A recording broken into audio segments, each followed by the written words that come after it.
Hello friends, welcome to my YouTube channel Jasrotia Informatics. Now I will proceed with a new chapter, a new unit called Ethnicity of ESO 16 and Block 6. आज जिस unit को हम करने जा रहे हैं उस यूनिट का नाम है एथनिसिटी। ये यूनिट जो है ये ब्लॉक 6 से लिया गया है ESO 16 में से। आज इस यूनिट में जो टॉपिक हम कवर करेंगे वो रहेगा, सबसे पहले इसका इंट्रोडक्टरी पार्ट रहेगा एथनिसिटी का। इसके अलावा एथनिसिटी की क्या डेफिनेशन है या क्या मीनिंग है, इसके अलावा कौन से वेरियस पर्सपेक्टिव हैं जो एथनिसिटी को एनालिसिस करते हैं, इसके अलावा जो एथनिसिटी की करैक्टरिस्टिक्स हैं वो क्या रहेंगी वो हम इसमें डिस्कस करेंगे। इसके बाद हम बताएंगे कि emergence of India in context of ethnicity, कि इंडिया का जो इमर्जेंस हुआ एज ए नेशन वो किस तरह से डिफरेंट कंटेक्स्ट जो है एथनिसिटी के थे। इसके अलावा जो प्रॉब्लम्स हैं जो एथनिक आइडेंटिटीज़ की, तो वो हम इसमें डिस्कस करेंगे। और लास्ट में हम बताएंगे कि जो इंडिया स्टेट रिस्पॉन्सेस क्या हैं या गवर्नमेंट की क्या पॉलिसीज़ हैं एथनिसिटी को लेके। So in this unit we will get to know about the ethnicity. तो हम इस यूनिट के अंदर जो है पूरा एथनिसिटी के बारे में जानेंगे कि एथनिसिटी हम किसको कहते हैं और उनके साथ क्या प्रॉब्लम्स हैं, क्या करैक्टरिस्टिक्स हैं, क्या उनके गवर्नमेंट की पॉलिसीज़ हैं। तो let's start with this chapter. सबसे पहले आएगा इसका meaning. The word ethnicity comes from root word ethnic which loosely means race. यानी कि एथनिसिटी जो वर्ड है ये एथनिक वर्ड से बना है और एथनिक वर्ड का मतलब होता है रेस। रेस यानी कि नरजाति, जहाँ जाति जिसको कह सकते हैं। तो एक पर्टिकुलर रेस, एक पर्टिकुलर जाति को हम एथनिक कहते हैं और इसी से वर्ड ये एथनिसिटी बना। एक community can be distinct from other in many ways. कोई भी कम्युनिटी, कोई भी जाति जो है दूसरे जाति से डिफरेंट वेज में वो चेंज होती है। Their racial stock and origin being one of them. और उनमें से एक है कि उसका ओरिजिन कहाँ से हुआ, उस रेस का, उस नरजाति का ओरिजिन जो है किस दायरे से हुआ, तो वहाँ से उसको जो है उस एथनिसिटी की जो है उसका ओरिजिन पता चलता है। दूसरा, कम्युनिटी में be distinguish itself from others by way of a particular और डिस्टिंक्ट कल्चर, लैंग्वेज, रिलीजन और कम्बिनेशन ऑफ ऑल दिस। यानी कि किसी भी एथनिसिटी या किसी भी एथनिक ग्रुप की जो पहचान है वो होती है उसके कल्चर से, उसकी लैंग्वेज से, उसके रिलीजन से या फिर इन सभी के कंपोजिशन से। तो ethnicity pertains to word ethnic which is distinction of mankind based on race. यानी कि एथनिसिटी का मतलब है कि जब हम किसी एक मैनकाइंड ग्रुप को किस आधार पे हम डिफाइन करते हैं, उसको पर्टिकुलर रेस के आधार पे जब डिफाइन करते हैं तो उसको हम एक एथनिक ग्रुप बोलते हैं, जहाँ एथनिसिटी कहते हैं। अब कौन से वेरियस पर्सपेक्टिव हैं इसको एनालिस करने के, कि किस तरह से जो है हम कौन सी अप्रोचेस हैं जिसके तहत जो है हम एथनिसिटी को डिफाइन करते हैं। तो कहते हैं different approaches to understand the ethnicity have been used by different social scientist when trying to understand the nature of ethnicity as a factor in the human life and society. तो इसमें कहते हैं different societies जो हैं उनको हम understand करते हैं, उनकी नेचर को अंडरस्टैंड करते हैं और उस बेसिस पे हम बताते हैं कि ये एथनिसिटी में यहाँ पे कौन से फैक्टर हैं। तो examples of such approaches are, अब कौन कौन सी अप्रोचेज हैं जिसके द्वारा हम किसी भी एथनिसिटी को डिफाइन करते हैं। तो पहला आता है पैरिडोलिज्म, तो प्री मॉडर्निज्म जो है, दूसरा आता है एसेंशियलिज्म, तीसरा आता है पैनिलिज्म, फिर आता है कंस्ट्रक्टिविज्म और मॉडर्निज्म एंड इंस्ट्रूमेंटलिज्म। तो ये सारे इसकी अप्रोचेज हैं। तो जैसे वन बाय वन हम इन अप्रोचेस को स्टडी करेंगे या इसको ब्रीफ में इसको डिस्कस करेंगे। सबसे पहले आता है प्री मॉडर्निज्म। अब प्री मॉडर्निज्म जो है hold that ethnicity has existed at all times of human history and that modern ethnic groups have historical continuity into her past. तो कहने का मतलब कि कोई भी जो एथनिसिटी है वो लंबे समय से ह्यूमन हिस्ट्री से शुरू से चलती आई है।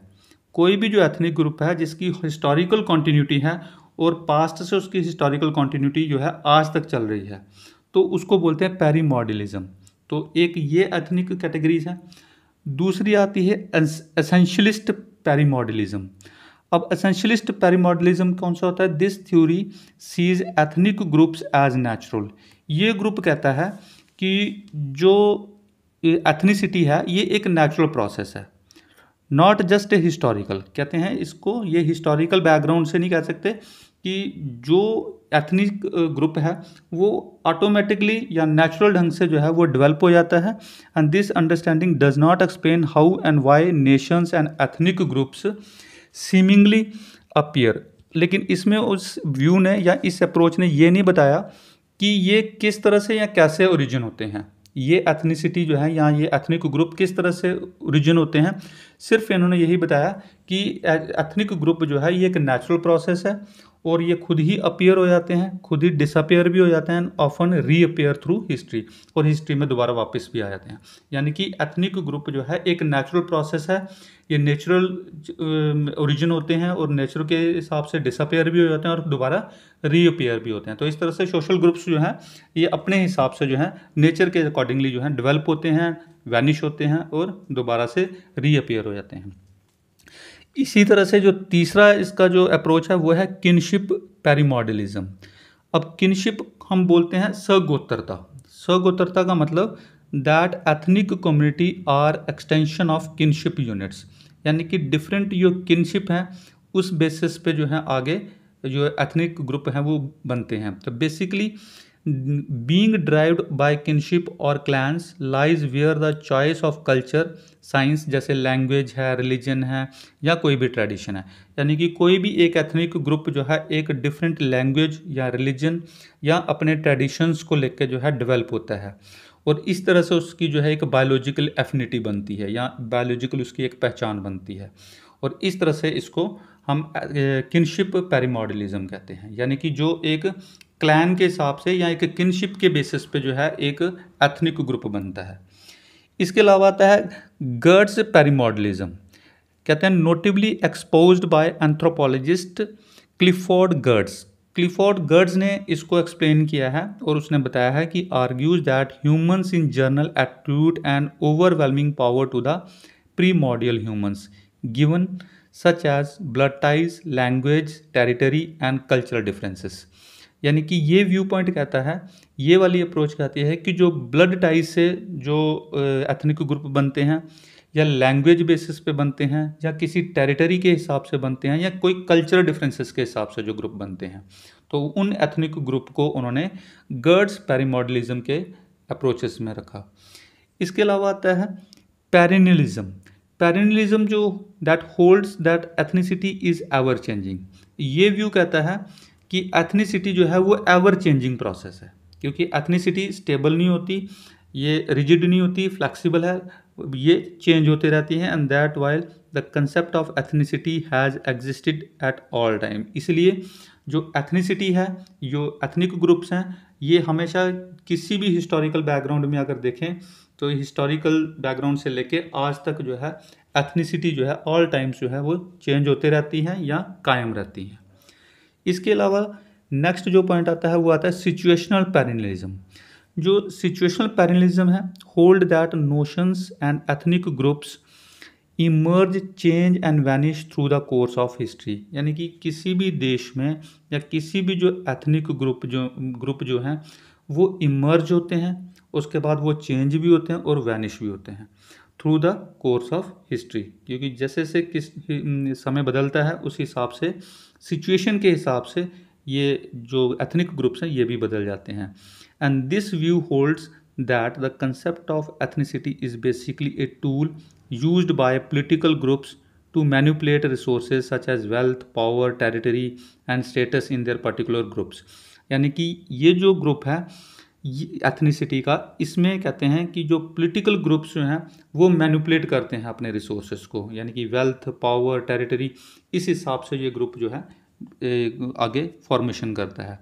तो ये सिचुएशनल पैरेललिज्म आ गया। तो इस तरह से ये कोई हमारी 5-6 अप्रोचेज़ हैं जिसके बेसिस पे जो है एथनिक ग्रुप्स के पर्सपेक्टिव को हम बताया है।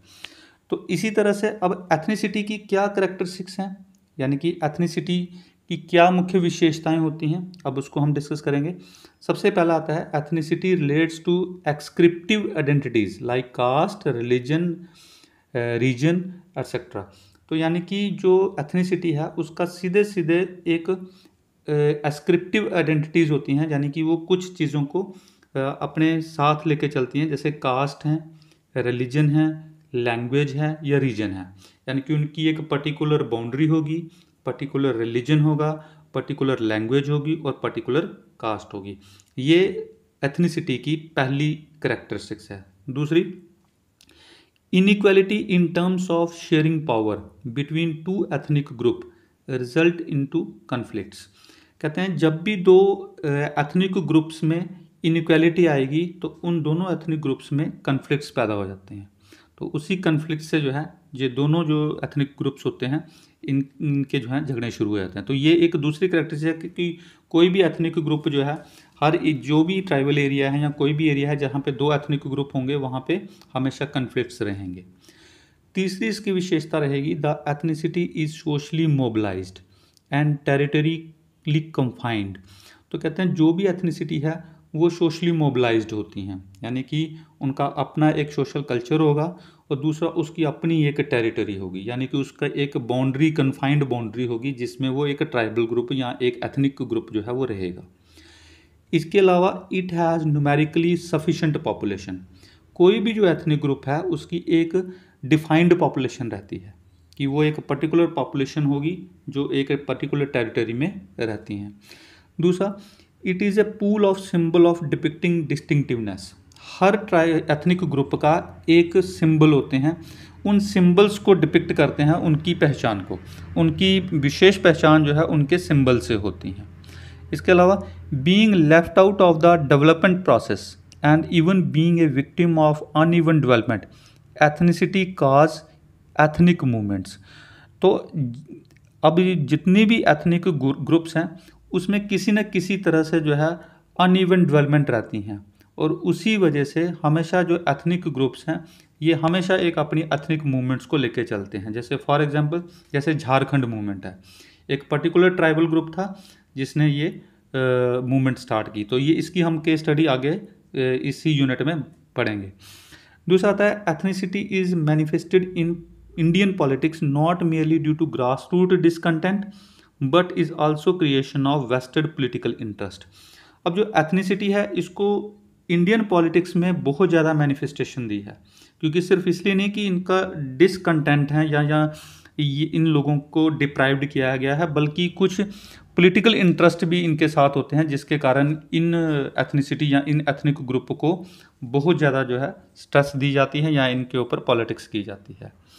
इसके अलावा अब हम बात करेंगे कि emergence of India in context of ethnicity, कि जो इंडिया है वो एज ए नेशन जो है किस तरह से एथनिसिटी के कंटेक्स्ट में डेवलप हुआ। तो कहते हैं अगर जोग्राफिकली देखें तो Indian subcontinent has facilitated the existence of numerous groups belonging to various racial stocks speaking different languages and having different pattern of culture. अगर हम इंडियन कंटेक्स्ट की बात करें, जोग्राफिकली अगर देखें तो इंडिया में बहुत सारे सोशल ग्रुप्स हैं या रेशियल ग्रुप्स हैं जो डिफरेंट लैंग्वेजेस या डिफरेंट पैटर्न ऑफ कल्चर को अडॉप्ट करते हैं और centuries of living together has not remove their differences. हालांकि कई सेंचुरीज से जो हैं ये एथनिक ग्रुप्स रहते हैं, लेकिन कभी भी इंडियन कंटेक्स्ट में एज ए नेशन जो है इनमें डिफरेंसेस नहीं आए। At the same time the different group move in A unison in the political and economic and social sphere. तो ये जो जितने भी डिफरेंट ग्रुप्स हैं, जितने भी एथनिक ग्रुप्स हैं, इनमें अगर पॉलिटिकल, इकोनॉमिक या सोशल स्फीयर में देखा जाए तो एज ए ग्रुप जो है ये इंडियन कंटेक्स्ट में यूनिफाइड रहे हैं and the different groups were United by the common historical destiny which created a psychological unity. यानी कि इन्हीं एथनिसिटी ग्रुप से, इन्हीं एथनिक ग्रुप की वजह से भारत के अंदर एक साइकोलॉजिकल यूनिटी रही लास्ट कई डिकेड से या कई सेंचुरी से। तो पॉलिटिकली और administratively India came under one umbrella under the centralised rule of Ashoka Kalinga empire. Ashoka Kalinga जो अम्पायर थी उस समय भी जितने भी हमारे जो एथनिक ग्रुप थे वो एक ही छत के नीचे रहे, यानी कि वो भी सेंट्रलाइज्ड रहे। Later the strong centralised monarchy under the Mughal created a pan Indian sentiments. Mughal के टाइम पे भी जितने भी जो एथनिक ग्रुप्स थे उनके अंदर एक यूनिटी रही as a nation At the same time, several political power, small identities have emerged in India. हालांकि भारत में बहुत सारे पॉलिटिकल पावर्स हैं, लेकिन जो एथनिक ग्रुप्स हैं इनमें हमेशा एक आइडेंटिटीज़ देखी गई. These were like the kingdom of, जैसे Maratha in Maharashtra, Sikh in the most of the Punjab, in the north west and in the Bengal, in the east. And these territory identities were not always well defined. हालांकि हमारे जो identities हैं, अब मतलब जो भी हमारी डिफरेंसेस हैं, चाहे वो मराठाज हैं या सिख हैं या बंगालीज़ हैं, तो इनमें कभी भी जो है कल्चरल जो आइडेंटिटी हैं वो सेम नहीं रही हैं, लेकिन टेरिटोरियल आइडेंटिटीज़ भी सेम नहीं रही हैं, लेकिन इनके अंदर जो है एक यूनिफाइड जो है अप्रोच रही है एज ए नेशन. अब इसमें दूसरी बात आती है कि रीजनल और एथनिक आइडेंटिटीज़.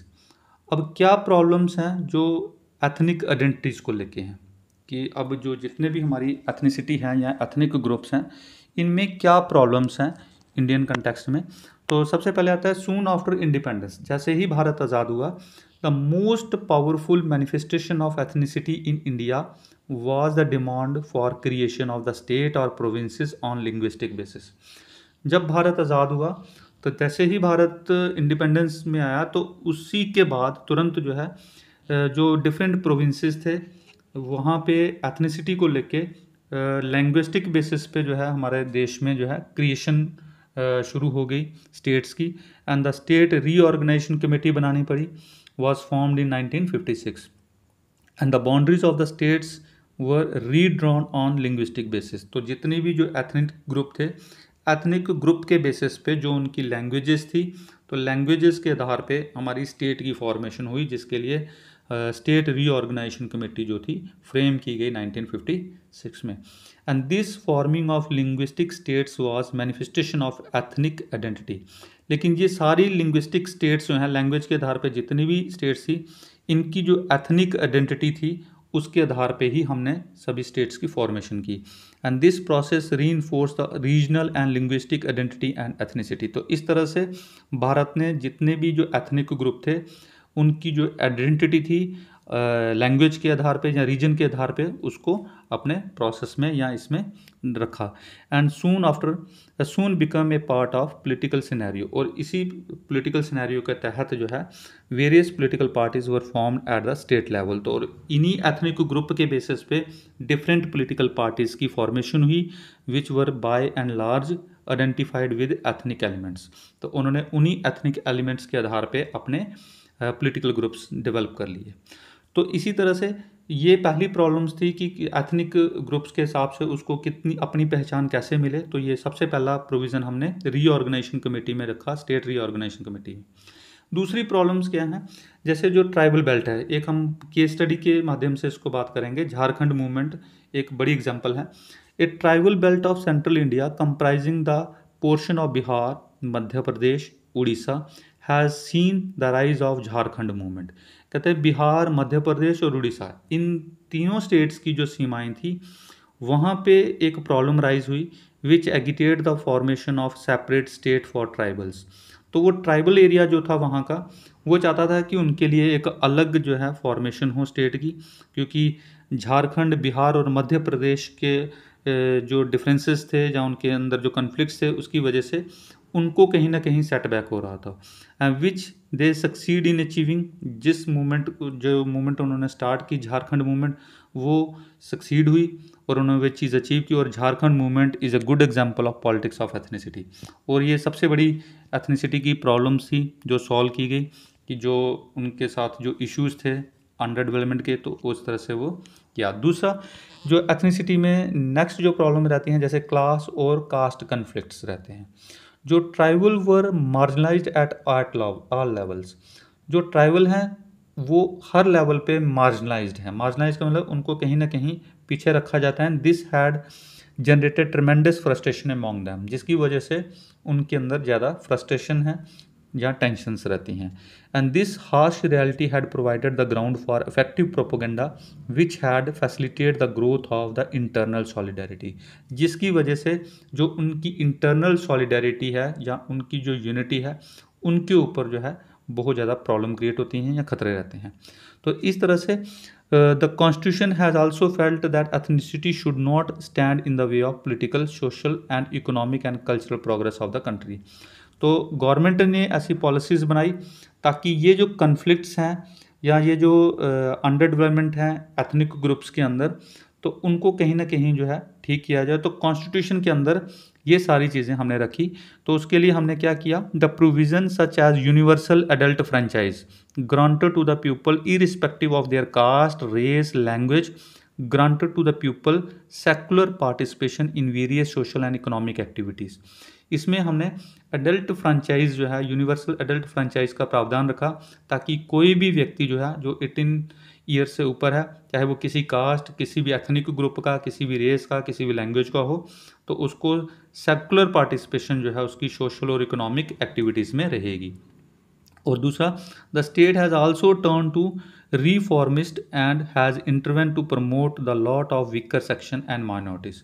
इसके अलावा जो स्टेट हैं वो भी जो रिफॉर्मिस्ट हैं या जो भी वीकर सेक्शंस रह गए या माइनॉरिटीज़ हैं, तो उनको प्रमोट करने के लिए जो है जो रिफॉर्मिस्ट हैं वो इंटरवेन कर सकते हैं।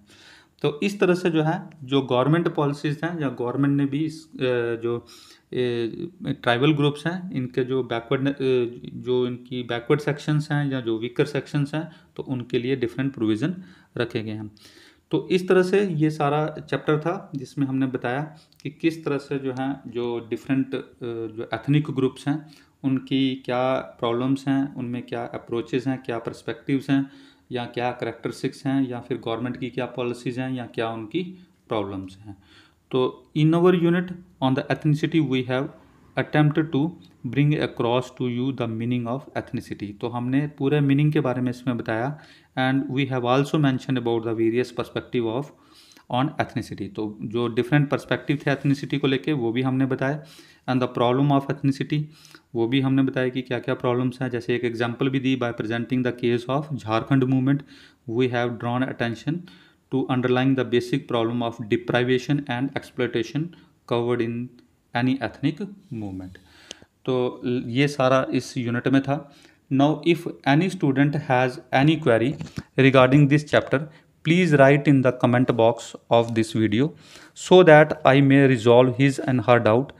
Thanks for listening my lecture, and if you have any if you have not subscribed my channel, please subscribe it and press bell icon so that you can easily access my further videos or topics and ignore related informations. Thank you.